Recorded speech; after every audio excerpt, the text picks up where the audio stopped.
Ituturo ko sa iyo kung paano mag-create ng investor password. So una, pupunta ka sa MetaTrader application mo.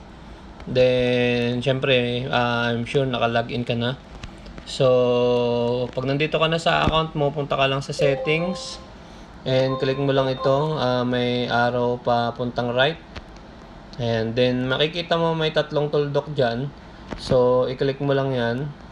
And then i-click mo yung change password. Ayan, so ang pipiliin mo is change investor password. So, and change investor password. So, dito sa sa master password, kailangan mong ilagay yung kung ano yung password mo.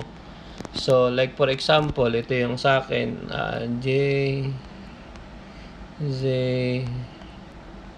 oops.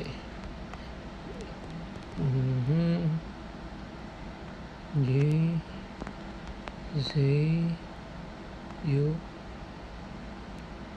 N 1 N J X. Then ngayon ilalagay mo rito sa new yung kung ano yung gusto mo investor password. For example, tawag dito, lagay lang tayo ng ng investor password. For example, regbot. Ayan.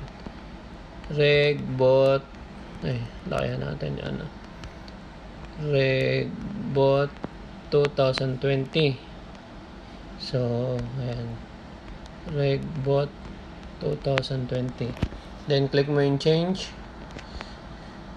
Ayan. So, na-change na yung password. So, kung mapapansin mo, ganun pa rin. Makikita mo real pa rin. So, ang gagawin mo, i-click mo yung plus sign. Tapos, ilalagin mo yung bago. Ayan, yung investor password naman yung ilalagay mo.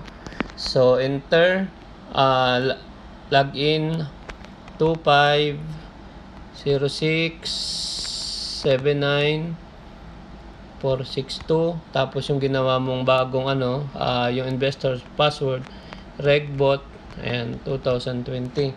So, sign in. Ayan. So, kung makikita mo,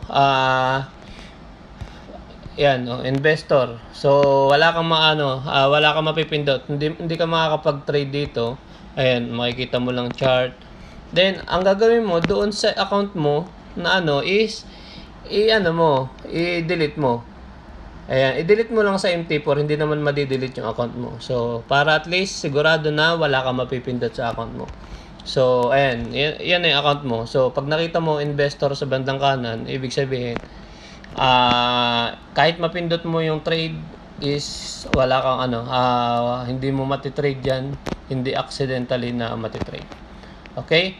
So, make sure lang na i-delete mo yung may master password din, i-login mo yung investor password. Kasi usually yung iba, nagpalit na daw ng investor password, pero bakit nakikita pa rin nila dito banda sa may investor is real pa rin? Kasi hindi naman niya inilogin yung investor password.